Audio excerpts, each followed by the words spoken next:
Kesempatan sedekah jariah masih terbuka lebar.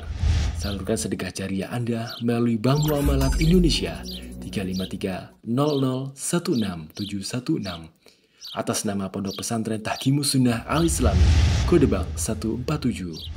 Informasi dan konfirmasi 0813 7314 7983. Jazakumullahu khairan. Assalamualaikum warahmatullahi wabarakatuh.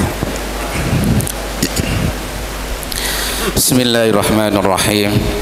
Innal hamdalillah wassalatu wassalamu ala Rasulillah wa ala alihi wa ashabihi wa man walah. Asyhadu an la ilaha illallah wahdahu la syarika lah wa asyhadu anna Muhammadan abduhu wa rasuluh sallallahu alaihi wa ala alihi wa ashabihi wa sallama tasliman mazida.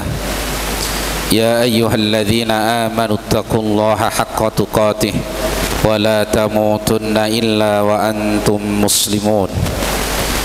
Ya ayyuhalladzina amanu taqullaha wa qulu qawlan sadida yuslih lakum a'malakum wa yaghfir lakum dhunubakum wa man yuti'illaha wa rasulahu faqad faza fawzan 'azima.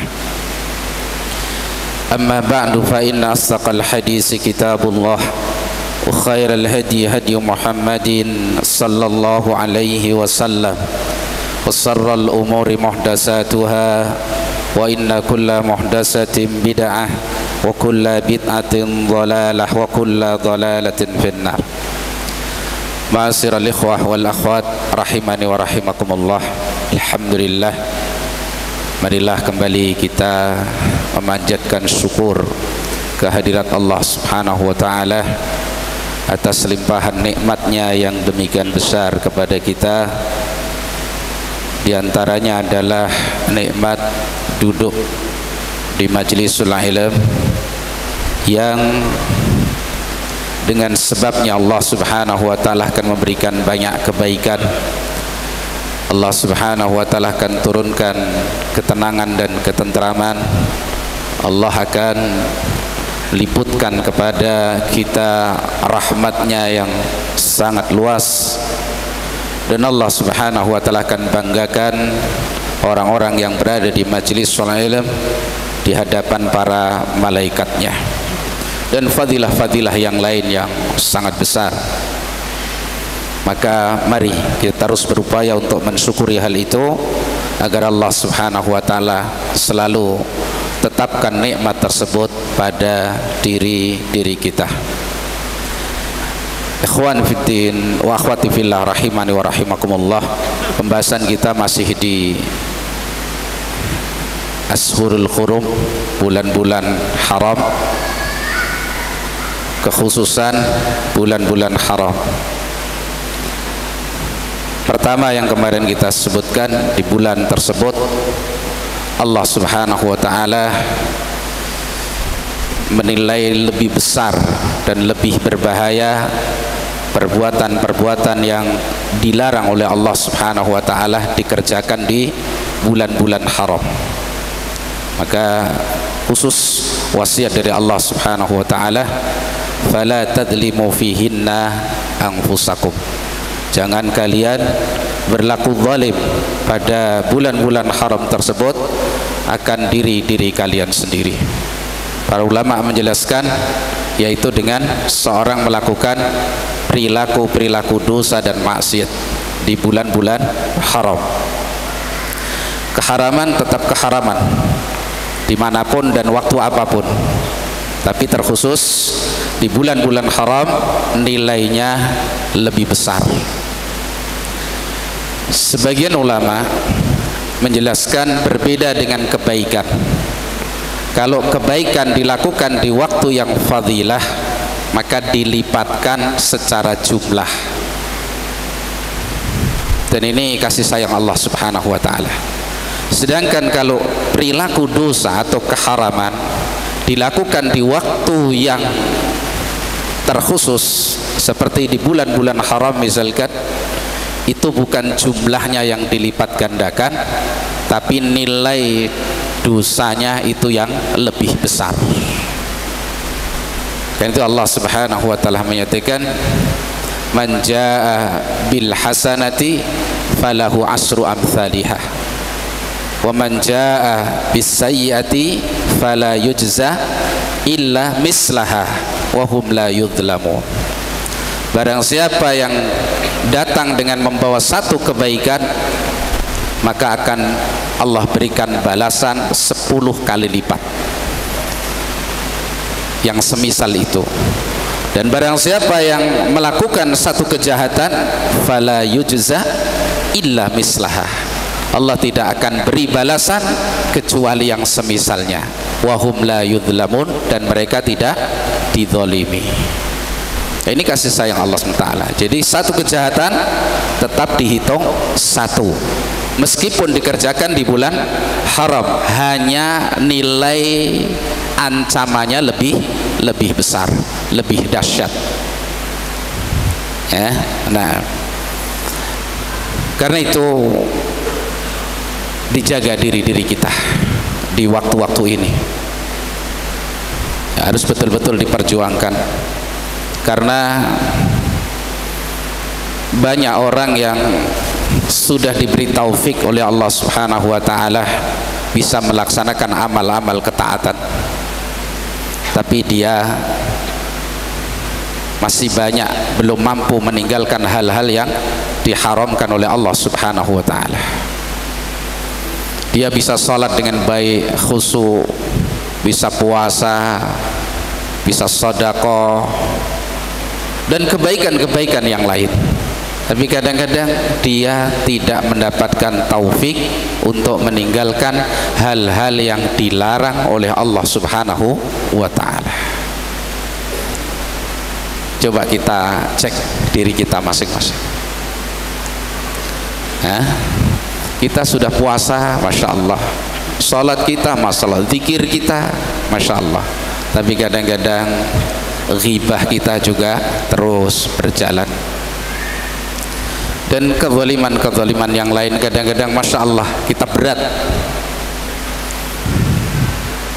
Karena itu Nabi Sallallahu Alaihi Wasallam, di antara wasiat yang beliau sampaikan kepada sahabat Abi Hurairah radhiyallahu an, Rasulullah Sallallahu Alaihi Wasallam menyatakan, ittaqil maharim takun a'badan nas. Jauhilah olehmu hal-hal yang diharamkan oleh Allah Subhanahu wa taala, engkau akan menjadi hamba yang paling bisa beribadah kepada Allah Subhanahu wa taala. Jadi seorang yang sudah diberi taufik oleh Allah Subhanahu wa taala bisa meninggalkan hal-hal yang Allah haramkan, secara otomatis dengan taufik dari Allah dia akan mengerjakan ketaatan kepada Allah Subhanahu wa taala. Maka dengan sebab itu akan menjadi a'badan nas, manusia yang paling bisa mewujudkan peribadahan kepada Allah Subhanahu wa taala. Nah itu. Kadang seorang sedekahnya Masya Allah, salatnya Masya Allah, tapi dia juga masih mempertahankan perilaku ribanya, belum sanggup menghentikan riba, terus masih jalan. Masya Allah ya. Nah, karena itu Al-Imam Al-Hasan Al-Basri rahimahullahu ta'ala beliau mengatakan, ma'abadal abidun bisyai'in afdalu min tarki ma nahahumullahu anhu. Tidaklah ahli ibadah melakukan satu ibadah dengan ibadah apapun yang lebih afdal daripada ibadah yang bentuknya meninggalkan apa yang mereka dilarang darinya oleh Allah Subhanahu wa ta'ala. Jadi nilai kita ini lebih naik lagi, nilai ibadah kita ini lebih berkualitas lagi ketika kita diberi taufik oleh Allah bisa meninggalkan perkara-perkara yang diharamkan oleh Allah Subhanahu wa ta'ala. Coba sekali lagi kita muhasabah diri kita. Salat 5 waktu berjamaah, Masya Allah. Tapi benarkah Allah sudah mudahkan kita meninggalkan hal-hal yang dilarang oleh Allah Subhanahu wa ta'ala? Melihat perkara-perkara yang diharamkan oleh Allah Subhanahu wa ta'ala, baik dengan wasilah medsos misalkan, atau secara langsung. Benarkah kita sanggup secara rasa takut kita kepada Allah SWT ketika kita mendapati dari mata kita ini sesuatu yang diharamkan oleh Allah, saat itu kemudian kita tundukkan karena takut kepada Allah, padahal tadinya kita juga sudah sholat, sudah puasa. Nah ini menunjukkan betapa agungnya apa yang disabdakan oleh Rasulullah sallallahu alaihi wasallam, ittaqil maharim. Tinggalkan, takutlah kalian kepada Allah dari perkara-perkara yang diharamkan oleh Allah Subhanahu wa ta'ala. Takun a'badan nas, kamu akan menjadi hamba yang paling bisa mewujudkan apa? Peribadahan. Nah, di bulan-bulan haram ini jadikanlah waktu untuk muhasabah diri. Bukan berarti di bulan yang lain loss, tidak. Tapi semakin waktu itu diistimewakan oleh Allah Subhanahu wa ta'ala, semakin nilainya bagi kita tentunya tersendiri, istimewa. Ya. Artinya mari kita beranjak dengan madrasah di bulan haram ini, belajar di bulan haram ini untuk naik kepada derajat yang ditunjukkan oleh Rasulullah SAW, menjadi manusia yang paling bisa beribadah kepada Allah. Dengan cara apa? Tentunya kerjakan ketaatan-ketaatan kepada Allah Subhanahu wa ta'ala. Lebih dari itu apa? Ittaqil maharib, jauhi hal-hal yang diharamkan oleh Allah Subhanahu wa ta'ala, baik di dalam diri kita sendiri, fala tadlimu fihinna anfusakum, atau barangkali kaitan kita dengan orang lain dalam muamalah. Kebanyakan antum melakukan muamalah dengan yang lain karena itu manusia. Maka ittaqil maharib, jujur dalam bermuamalah. Saya mendapatkan apa itu jujur? Jujur itu kita sanggup jujur di saat tidak ada yang kita dapatkan untuk bisa keluar dari masalah kita, kecuali kita harus bohong. Ini kalau saya nggak bohong nggak selamat, ini saya hancur ini kayaknya. Kok saat itu bisa jujur? Itulah jujur. Bisa dipahami? Enggak? Paham? Jadi jujur itu saat kita melihat nggak ada jalan keluar kecuali harus bohong. Saat itu kita jujur, maka itulah jujur. Apa kaitannya ini? Karena bohong itu dihalalkan atau diharamkan oleh Allah? Diharamkan. Andaikan dalam semua muamalah kita terapkan itu, Masya Allah, itu perangai yang hari ini sudah langka. Karena itu Nabi SAW menyatakan dalam hadis yang disahihkan oleh Al-Albani rahimahullah, arba'un idza kunna fika fama 'alaika ma fataka minad dunya. 4 perangai, kalau 4 perangai ini ada pada dirimu, tidak usah khawatir dunia itu lepas darimu. Maknanya tidak usah khawatir dunia ini lepas darimu ada 2 makna. Yang pertama, perangai 4 ini lebih mahal dari dunia dan seluruh isinya. Maka andaikan dengan engkau melakukan 4 perangai ini kok hilang duniamu, gak usah sedih. Allah akan lebih bisa menghargai hambanya daripada siapapun. Makna yang kedua, Kalau engkau melakukan 4 hal ini, jangan khawatir kamu akan kehilangan dunia, karena Allah yang akan mencukupimu. 1. As-sidqu fil hadis, jujur kalau bicara. Akhlak yang langka loh ini sekarang ya, jujur.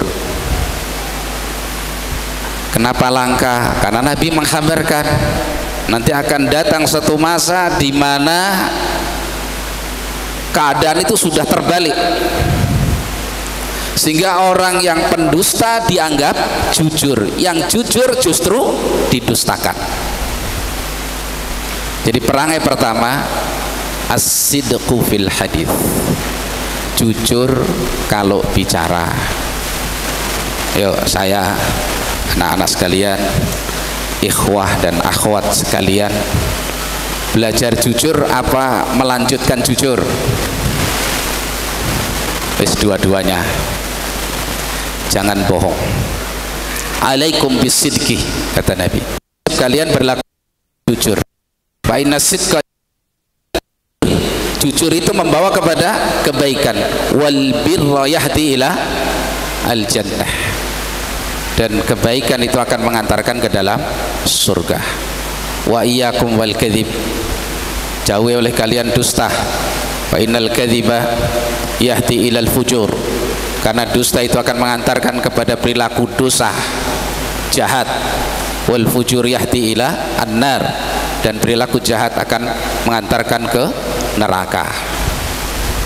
1. Jadi kalau jujur nggak usah takut kehilangan dunia, nggak usah pakai orang sekarang jujur hancur, enggak.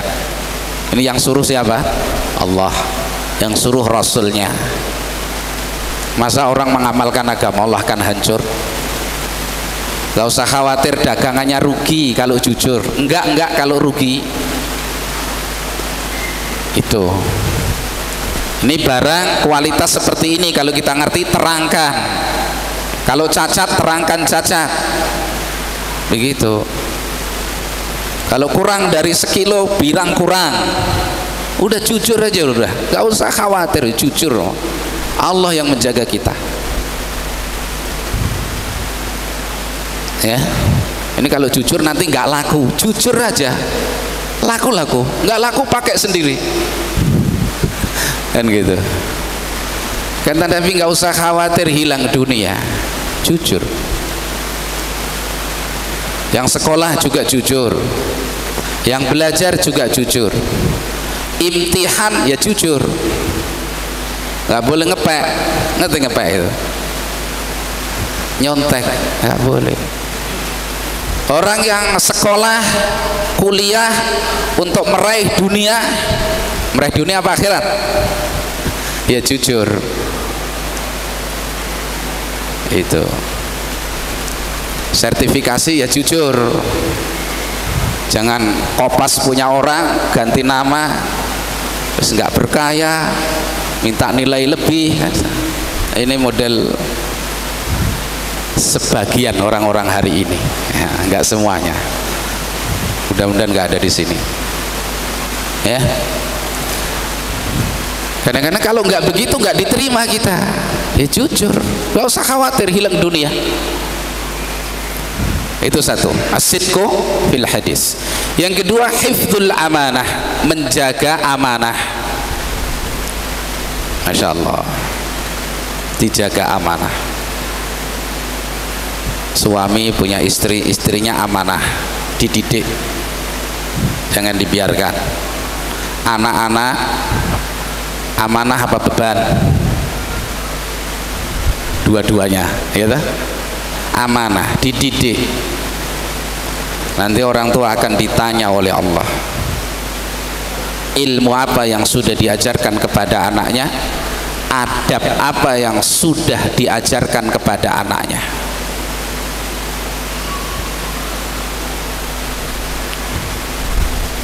Ya, kalau anak keliru itu ya keliru, diakui. Justru ketika kita mendapat informasi anak kita salah, itu jadi bahan kita untuk mendidiknya. Orang tua itu kadang salah menyayangi, dibela mati-matian anaknya. Pokoknya kalau anak saya itu baik, nggak pernah anak saya kayak begitu itu. Loh, dia nggak ngerti, pergi terus anaknya ditinggal, nggak pernah dapat kasih sayang.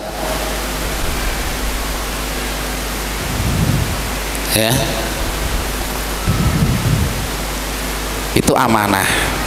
Harta amanah, dijaga. Tidak diletakkan kecuali ngerti bahwa nanti ketika ditanya oleh Allah dia akan bisa jawab.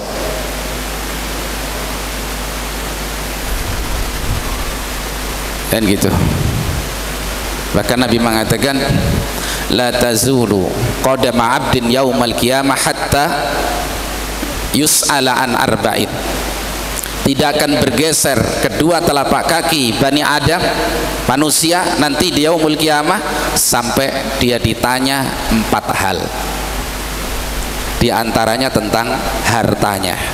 Min aina iktasaba wa ila aina anfaqa. Dari mana dia dapatkan hartanya, kemana dia belanjakan. Itu hifdzul amanah, dijaga ini amanah. Nah, yang ketiga iffatul mat'am, mengkonsumsi makanan yang mulia, yang halal, baik secara zatnya dan halal cara mendapatkannya.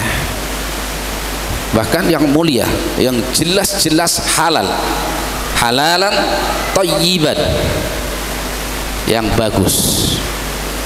Maka cari ma'isyah tadi dijaga betul, jangan takut rugi kalau jujur. Cobalah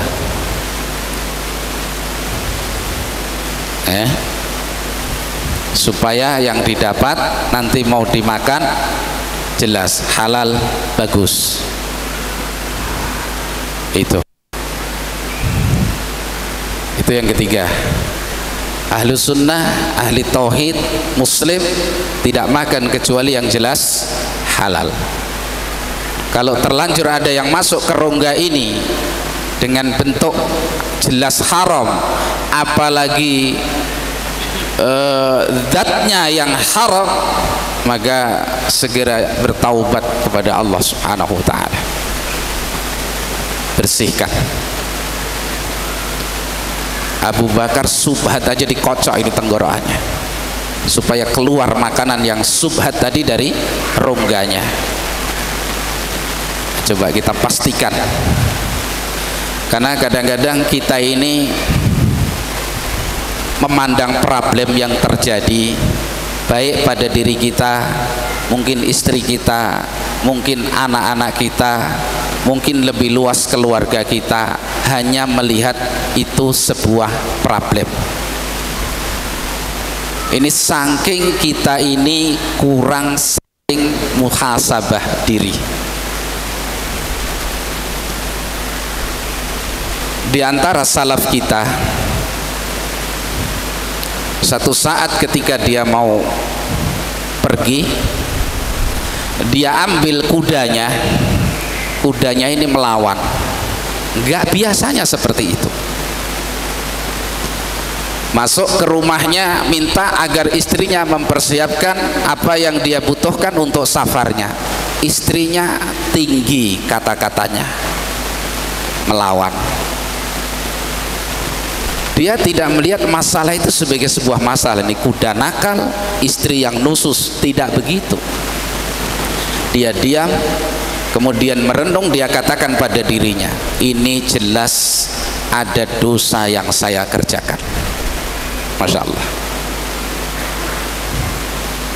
Akhirnya dia diam, ambil sebagian hartanya, dia keluar mencari orang fakir miskin, dia sedekahkan. Pulang dari sedekah, istrinya menyambut dengan sambutan yang luar biasa. Disiapkan bekal safarnya, naik ke kudanya, kudanya menurut dengan apa yang dia inginkan. Masalah Kenapa dia bersedekah? Dia ingat hadis Rasulullah SAW, was-sadaqatu tutfi'ul khati'ata. Sedekah itu bisa memadamkan efek dosa. Loh, kadang kita begitu, istri nusus, anak kita nakal susah diatur, kita hanya melihat sebagai anak titik. Barangkali ketika kita mencari makan yang kita suapkan untuk mereka, ada yang tidak beres. Loh, muhasabah harus. Yang belum kita istighfar dan taubat darinya. Barangkali kita beralasan dengan sesuatu yang tidak boleh dijadikan alasan. Anak saya itu memang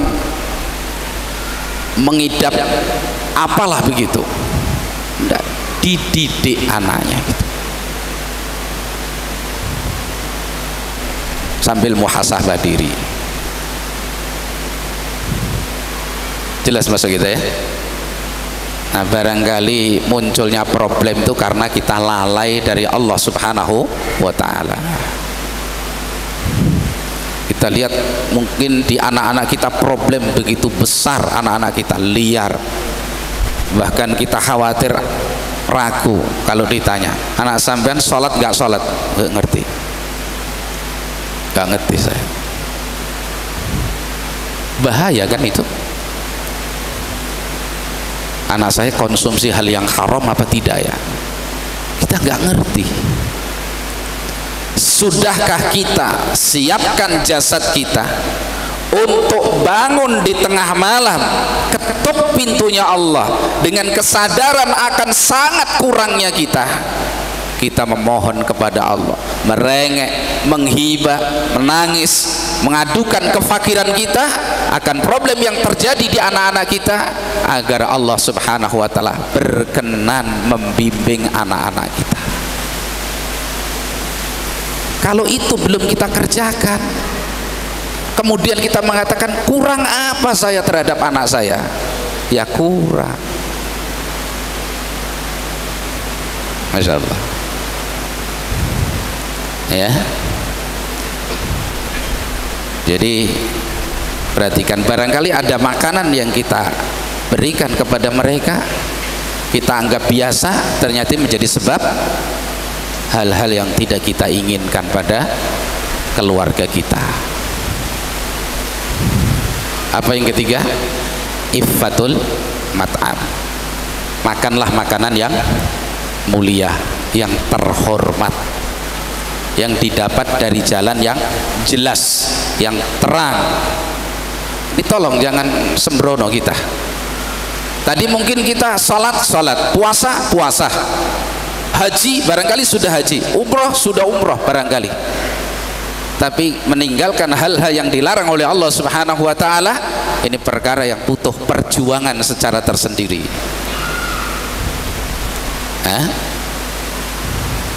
Nah, diperhatikan ini, sama-sama anak antum sama, kita butuh sekali taufik dari Allah Subhanahu wa ta'ala ya.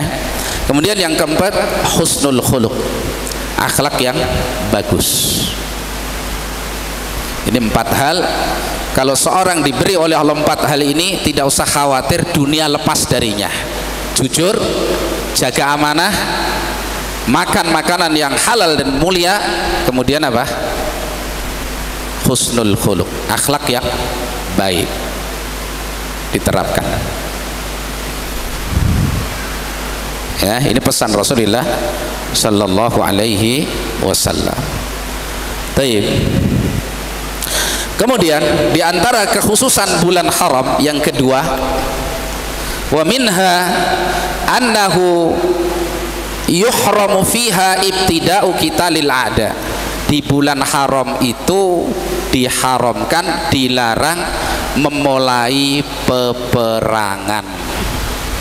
Bahkan ini salah satu alasan kenapa bulan-bulan tersebut diharamkan oleh Allah Subhanahu wa ta'ala, karena pada bulan-bulan tersebut dilarang melakukan apa? Peperangan. Tidak boleh melakukan peperangan. Nah, perang dalam Islam itu ada 2. Jihad dalam Islam itu ada 2 bentuk. Yang pertama jihadul fatah wa talab, jihad ekspansi, bawa pasukan perang keluar untuk membuka negeri kafir agar menjadi negeri Islam. Ini jihadul fatah namanya. Ini harus dengan pemimpin, nggak bisa sendiri-sendiri. Tidak boleh, meskipun jihad seperti itu, tidak boleh kaum muslimin melakukannya di bulan-bulan haram. Nggak boleh. Jelas ya? Jadi memulai perang di bulan haram dilarang. Yang kedua jihad ad-difa, jihadud difa. Jihad bentuknya apa? Membela diri. Maka ini tidak dibatasi dengan bulan haram. Berarti yang dilarang itu adalah jihad al-qital, jihad tolak, ekspansi tadi. Tapi kalau difa itu membela diri. Jadi kita misalkan di kampung kita ini kaum muslimin diserang oleh orang-orang kafir di bulan haram, kita cegah mereka tetap menyerang, ya nggak bisa lagi, kecuali harus membela diri. Maka ini hukumnya wajib untuk melakukan jihad meskipun itu terjadi pada bulan haram. Jelas ya? Jihad difa, membela diri. Nah kalau nggak kita lawan, habis kita. Ya, itu jihad. Maka dengan kesepakatan ulama, kalau jihad itu karena difa, karena membela diri, maka tidak dibatasi dengan bulan-bulan haram. Karena itu bentuknya membela diri.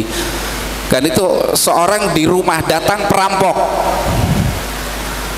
Seorang sahabat bertanya kepada Rasulullah SAW, ya Rasulullah, kalau datang seorang ke tempat saya mau mengambil harta saya, bagaimana petunjukmu?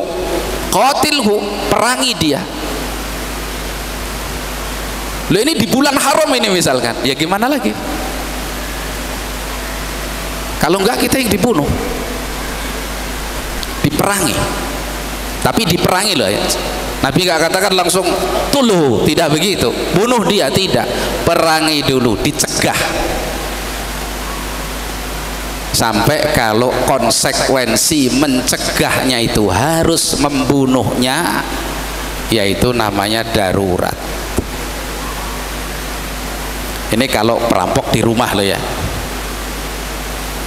Apa nggak boleh lari kalau nggak berani? Ya silahkan, itu urusan sendiri. Tapi petunjuk Nabi begitu, dilawan. Sampai orang ini mengatakan, ya Rasulullah, kalau dalam perlawanan tadi dia membunuh saya terbunuh, antas syahid, kata Nabi, kamu mati syahid. Wa in qataltuhu, kalau aku yang bunuh dia, huwa finnar, dia di neraka. Maka sampai sebagian ulama menghukumi bahwa orang yang mati membela hartanya di rumah karena dirampok itu dihukumi syahid seperti syahid fil ma'rakah di medan perang. Jadi nggak perlu nggak perlu dimandikan, nggak perlu dikafani, nggak perlu disolatkan, dikuburkan gitu saja.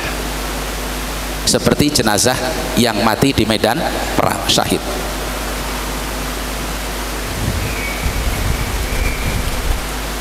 Jelas ya? Nah, jadi dilarang perangan kecuali kalau membela diri. Bahkan meskipun itu perang yang kaum orang-orang kafir menyerang kaum muslimin, ya sudah. Sebagaimana sebenarnya perang di tanah haram itu nggak boleh. Tanah haram itu diharamkan, nggak boleh bikin kezaliman dan keributan di situ. Maka jangan berbuat fasik di tanah haram, jangan berbuat perbuatan-perbuatan keji di tanah haram. Sampai para ulama mengkisahkan keistimewaan wanita-wanita tanah haram. Mereka itu ibarat apa? Mutiara-mutiara yang terjaga karena bersandingan hidupnya dengan berada di dalam tanah haram. Artinya apa? Wanita yang hidup di tanah haram ini aman. Gak ada yang berani memperlakukan hal yang tidak baik kepada mereka. Dan ini dulu juga sangat dihormati oleh orang-orang kafir musyrik dulu. Beda dengan orang-orang sekarang. Jelas ya? Asalnya nggak boleh berperang di daerah misalkan Masjidil Haram, berperang di situ nggak boleh. Tapi kalau orang musyrik, orang kafir memerangi kaum muslimin di tanah haram tersebut, ya kita wajib apa? Membela diri, lawan mereka. Tapi ini di bulan haram karena jihad difa. Jihad bentuknya apa? Membela diri tadi. Jelas ini bedanya dari dua peperangan. Ya, nah. Jadi berperang pada bulan haram dilarang. Ini tidak sepakat ulama. Sebagian ulama ada yang berpendapat, bahkan ini kalau tidak salah pendapat jumhurul ulama, larangan berperang di bulan haram itu mansukh, sudah dihapus. Ya. Kenapa? Karena ayat Allah Subhanahu wa taala dalam ayat tentang bulan haram tadi, Allah Subhanahu wa taala menyatakan, "Fala tadlimu fihinna anfusakum." Jangan kalian berlaku zalim pada bulan-bulan haram tadi terhadap diri-diri kalian. Lalu Allah melanjutkan apa? Wa qatilul musyrikina kafatan kama yuqatilunakum kafah. Dan perangilah orang-orang musyrik secara total sebagaimana mereka memerangi kalian juga secara total. Jumhur berdalilnya, setelah Allah melarang berbuat perilaku zalim, Allah perintahkan memerangi orang-orang musyrik. Berarti memerangi orang-orang musyrik tidak termasuk perilaku kezaliman yang dilarang di bulan-bulan haram. Jelas ya? Pendapat yang kedua, berperang di bulan haram itu tetap dalam keharaman. Tapi yang diharamkan adalah memulai peperangan. Jadi kaum muslimin nggak boleh mendahului memulai peperangan. Memulai peperangan yang dilarang. Ya, adapun berperang karena membela diri atau melanjutkan peperangan yang belum selesai, misalkan bulan Syawal perang, boto-boto perang misalnya gitu ya, perang sampai akhir Syawal belum selesai, kaum musyrik terjadi peperangan, nggak bisa dihentikan ini. Diajak gencatan senjata nggak bisa ini orang musyrik, terus menyerah sampai masuk ke bulan Dzulqa'dah. Padahal bulan Dzulqa'dah termasuk bulan haram. Maka ini boleh karena menyempurnakan peperangan yang sudah terjadi. Jadi yang dilarang adalah memulai peperangan. Jelas ya? Karena kaum muslimin itu secara dalil nggak boleh berperang itu memulai dulu, nggak pernah, nggak boleh. Wahata sudah berhadapan ini musuh ini, muslim dengan kafir. Kaum muslimin menunggu sampai mereka menyerang lebih dulu baru diserang. Ini adab, diantara adab dalam peperangan itu sampai seperti itu. Karena ketika kaum muslimin masuk ke negeri kafir, tujuan pertama itu bukan berperang. Kan itu jihad itu bukan tujuan, jihad itu wasilah, sarana. Sarana untuk apa? Untuk menegakkan tauhid. Kalau tauhid sudah diterima di satu tempat, nggak perlu perang. Makanya petunjuk Nabi SAW kepada pasukan perang yang dikirim, datang ke tempat itu, ajak mereka kepada Islam. Kalau mereka enggan menerima Islam, biarkan mereka tetap dalam keadaannya, tapi suruh bayar jizyah, upeti, pajak. Kalau mereka tidak mau masuk Islam, tidak mau membayar pajak jizyah, baru diperangi. apalagi apa namanya, menyerang musuh dengan tipu muslihat, itu nggak ada dalam adab Islam. Dicari kondisi tidak siap gitu loh, pas lagi tidur diserang. Bukan begitu adab perang dalam Islam, ya. Bahkan kalau masuk negeri nggak dikenal, misalkan masuk pada Isya, ditunggu itu sampai subuh, ada azan enggak? Kalau ada azan berarti ini perkampungan muslim, ini enggak boleh diperangi. Enggak, jangan sampai subuh, ini mumpung masih tidur ini. Enggak begitu kaum muslimin. Karena tujuan dari berperang bukan berperang itu sendiri, tapi apa? Menegakkan kalimat la ilaha illallah. Jelas ya? Jadi dilarang berperang di bulan-bulan haram. Baik. Itu kekhususan diantaranya. Kemudian fadilah sekarang, keutamaan. Wa min fadaili al-ashhuril khurumi, diantara keutamaan bulan haram, anna a'malal haji kullaha taqa'u fi dzilhijjah, bahwasanya amalan haji, manasik haji itu semua ada di bulan Dzulhijjah. Dan bulan Dzulhijjah itu termasuk bulan-bulan haram, bahkan termasuk paling afdolnya bulan haram itu Dzulhijjah. Nah, ini keutamaan artinya. Allah haramkan bulan Dzulhijjah. Allah Subhanahu wa taala menyatakan al-hajju ashhurum ma'lumat. Haji itu ada pada bulan-bulan yang telah maklum. Qala al-Bukhari, berkata Imam Bukhari, qala Ibnu Umar radhiyallahu anhuma, berkata Ibnu Umar radhiyallahu anhuma, hiya, yang dimaksud ashhurum ma'lumat, bulan-bulan yang telah maklum itu Syawal, Dzulqa'dah, wa asrun min Dzilhijjah.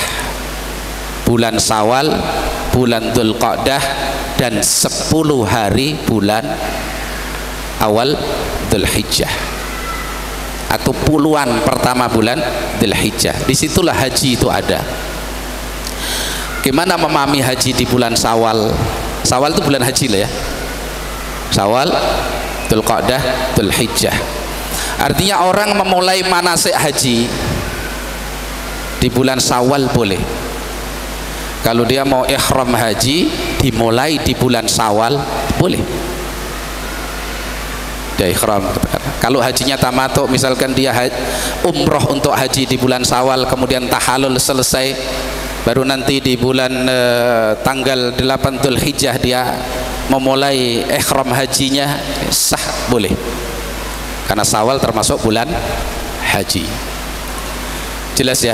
Ini keutamaan bulan haram. Haji ada pada bulan haram, yaitu bulan Dzulhijjah. Bahkan bulan-bulan haji diantaranya ada pada bulan-bulan haram, yaitu Dzulqa'dah dan Dzulhijjah. Naam. Kemudian diantara keutamaan bulan-bulan haram, wa kadzalika fiha, demikian juga di bulan-bulan haram ini ada asru Dzulhijjah, ada 10 hari awal bulan Dzulhijjah. 10 hari awal bulan Dzulhijjah, allati aqsamallahu biha fi kitabih, yang 10 hari awal bulan Dzulhijjah ini Allah Subhanahu wa taala bersumpah di dalam Al-Qur'an. Allah Subhanahu wa taala mengatakan wal fajr walayalin ashr, demi waktu fajar dan demi hari-hari yang 10.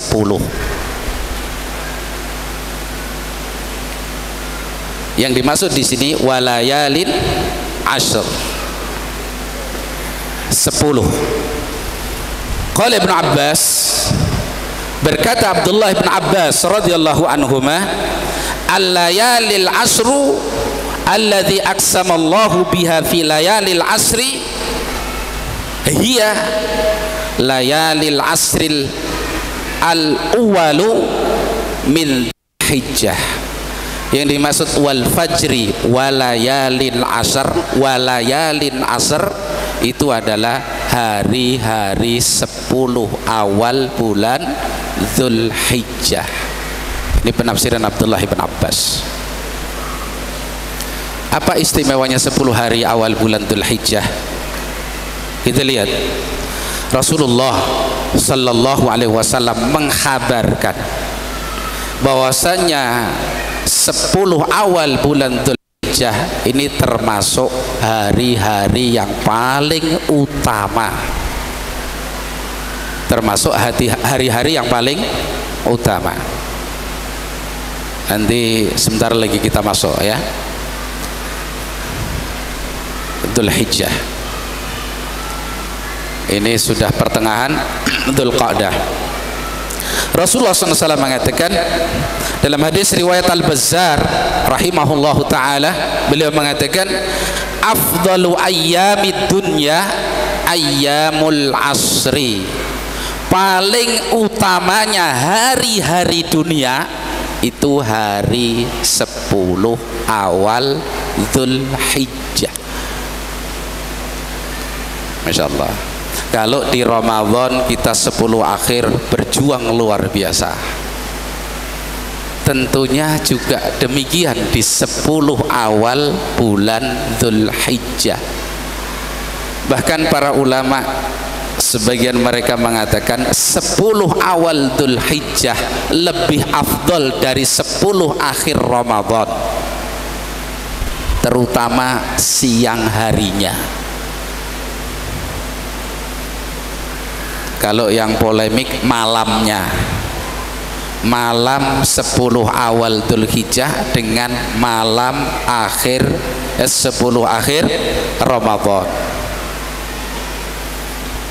Yang menguatkan Ramadan malam 10 akhirnya lebih afdal karena di situ ada satu malam yang lebih baik dari 1000 bulan. Yang jelas dua-duanya itu hari-hari yang afdal. Nanti kita lihat afdaliyahnya supaya kita punya motivasi untuk beribadah ya.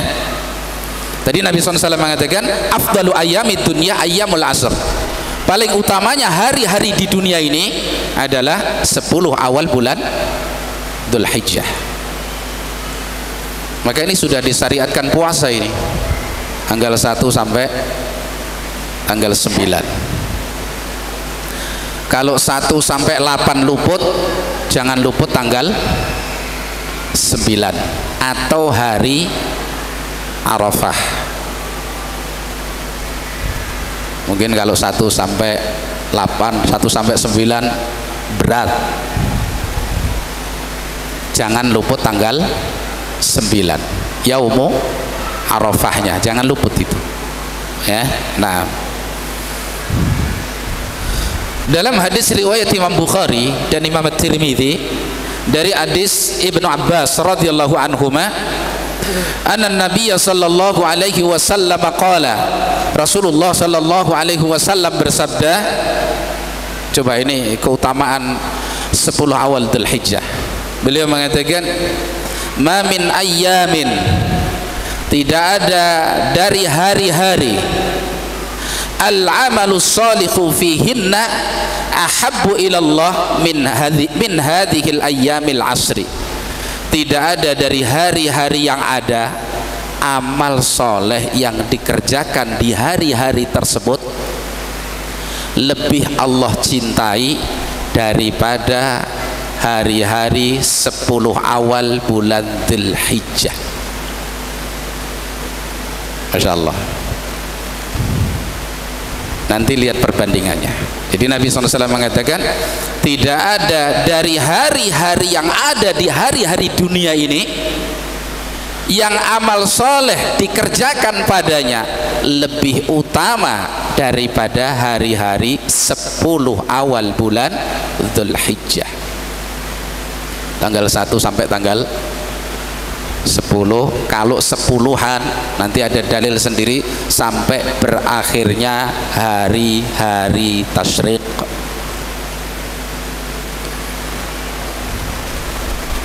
Kita lihat fadilahnya. Faqalu, maka para sahabat bertanya kepada Rasulullah sallallahu alaihi wasallam, ya Rasulullah, wahai Rasulullah, walal jihadu fi sabilillah, tidak pula menandingi amal yang di 10 awal Dzulhijjah jihad fi sabilillah. Karena para sahabat itu memahami amal yang paling afdal itu jihad fi sabilillah. Maka ditanyakan ini kepada Rasulullah sallallahu alaihi wasallam. Rasulullah kan mengatakan apa? Tidak ada hari-hari yang amal soleh itu dikerjakan di hari tersebut yang lebih afdal daripada 10 awal bulan Dzulhijjah. Lalu sahabat bertanya, ya Rasulullah, tidak pula menandingi keutamaan amal tersebut jihad fisabilillah? Rasulullah SAW mengatakan, walal jihadu fisabilillah.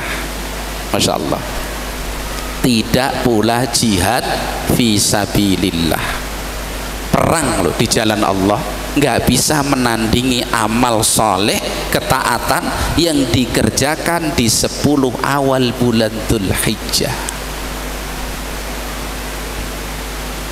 Padahal ibarat ketaatan mana yang lebih afdal daripada jihad fisabilillah? Maka itu ditanyakan oleh para sahabat. Nah, seringnya kalau sebagian ulama bicara ini waktu-waktu yang kaum muslimin banyak lalai darinya, dianggap seperti waktu-waktu biasa.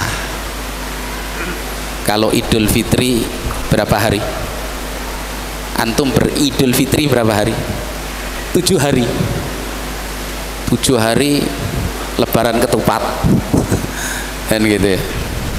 Padahal Idul Fitri itu cuman 1 tok harinya, karena tanggal 2 sudah boleh puasa.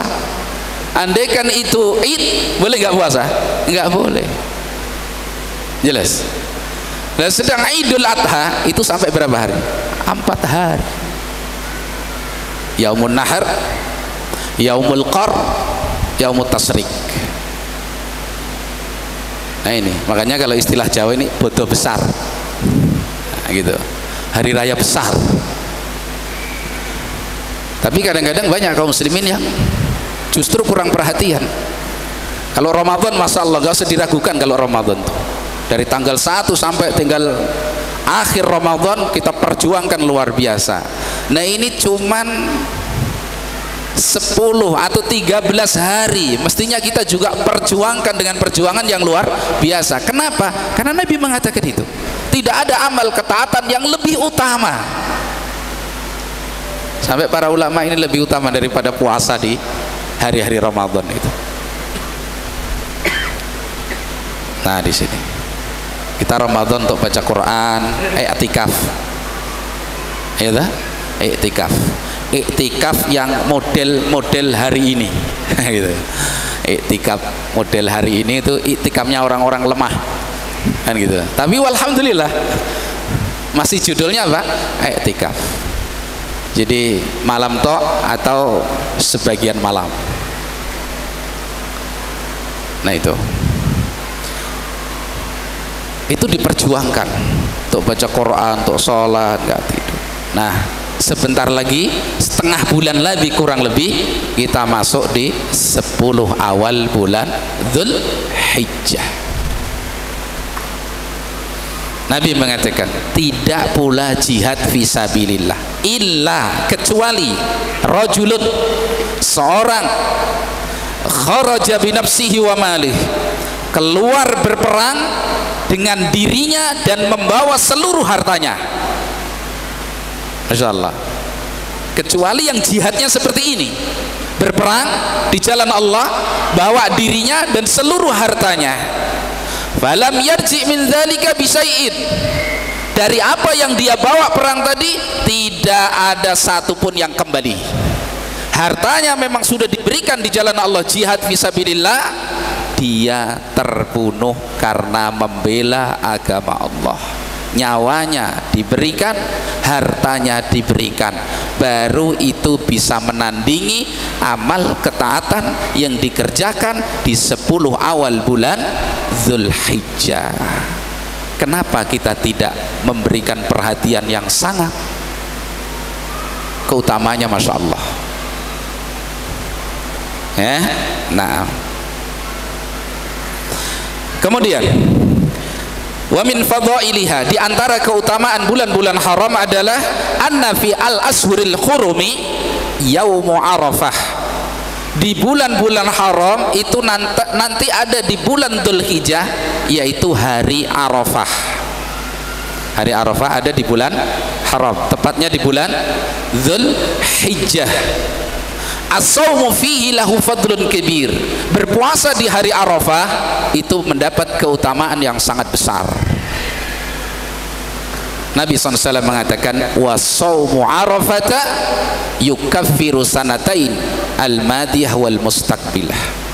Puasa Arafah itu menghapus dosa 2 tahun, 2 tahun yang telah berlalu dan 2 tahun yang akan datang. Dosa apa yang dihapus? Dosa-dosa kecil. Adapun dosa besar harus dengan taubat. Bagaimana mendapatkan penghapusan dosa kecil? Selagi dijauhi dosa-dosa besar. Karena Nabi SAW mengatakan as-salawatul khamsu wal jum'atu ilal jum'ati war ramadhan ilal ramadhan mukaffiratun ma bainahunna majtunibatil kabair. Salat 5 waktu dari salat ke salat berikutnya, Jumat ke Jumat berikutnya, Ramadan ke Ramadan berikutnya. Dalam hadis yang lain Nabi SAW mengatakan umroh ke umroh berikutnya, haji ke haji berikutnya. Itu penghapus dosa-dosa yang ada di antara keduanya selagi dijauhi dosa besar. Jelas ya? Maka hadis Nabi ketika Ramadan kita, man shoma ramadhana imanan wa ihtisaban ghufira lahu ma taqaddama min dzambi. Siapa yang puasa Ramadan karena iman dan mengharapkan pahala dari Allah, diampuni dosa-dosanya yang telah lalu. Dosa apa ini? Dosa kecil. Maka puasa yang dimaksud di sini puasa yang tidak dibarengi dosa besar. Karena kalau puasa ada dosa besarnya, tidak menghapuskan dosa-dosa kecil. Ini rumus syar'i. Maka berkali-kali seperti Syekh Ibn Baz menjelaskan kaidah itu. Setiap membaca dalil ada amalan menghapuskan dosa, maka yang dimaksud adalah dosa kecil, bukan dosa besar. Bahkan ada amalan secara khusus bisa menjadi penghapus dosa, yang itu dosa kecil kalau dihindari dosa besar. Maka seorang kalau puasa, misalkan puasa Ramadan, bersama itu dia melakukan dosa besar, puasa Ramadannya ini lemah, nggak bisa menghapuskan dosa-dosa kecil. Jelas? Nah, puasa Ramadan masih menggibah. Gibah dosa kecil apa dosa besar? Dosa besar. Puasanya lemah, nggak bisa menghapus dosa kecil. Karena syaratnya apa? Majtunibatil kabair, selagi dijauhi dosa-dosa besar. Arafah ya, ada di bulan haram ya. Sampai Rasulullah SAW mengatakan hari Arafah itu, ma min yaumin aksaru min an ya'tikallahu fihi abdan minan nar min yaumi Arafah wa innahu la yadnu thumma yubahi bihimul malaikah fayaqulu ma arada haula. Hadis riwayat Imam Muslim. Lihat hari Arafah, terutama yang bisa haji, Masya Allah ya. Nabi SAW mengatakan tidak ada di satu hari yang Allah lebih banyak memerdekakan hamba dari neraka melebihi hari Arafah. Hari Arafah Allah memerdekakan hamba dari neraka ya. Dan sesungguhnya Allah itu sungguh-sungguh mendekat. Jadi Allah itu turun. Bagaimana turunnya? Sesuai dengan kesempurnaan dan ketinggian Allah.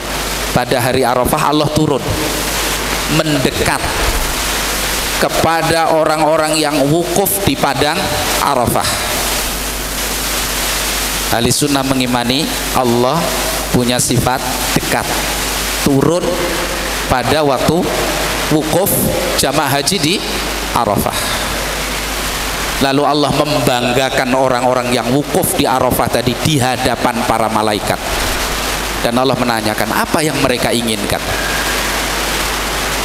Masya Allah, fadilah hari Arafah. Maka puasa di hari Arafah khusus yang tidak menunaikan ibadah haji. Kita yang di sini nanti Dzulhijjah nggak menunaikan ibadah haji, disyariatkan puasa hari Arafah. Imanan wahtisaban, dasari dengan iman dan berharap kepada Allah Subhanahu wa Ta'ala. Ya, nah, karena itu ada hari yang dipilih oleh Allah. Setiap pekan hari yang paling afdal apa? Besok Jumat. Jumat ini hari yang paling afdal. Bahkan perselisihan ulama gitu kan.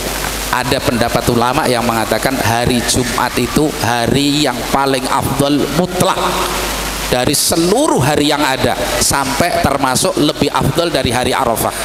Ada pendapat ulama yang seperti itu. Karena Nabi SAW mengatakan tidak ada hari yang terbit padanya matahari yang lebih baik daripada Yaumul Jumu'ah. Itu. Jadi besok itu hari utama, hari Jumat. Ya, nah. Baik.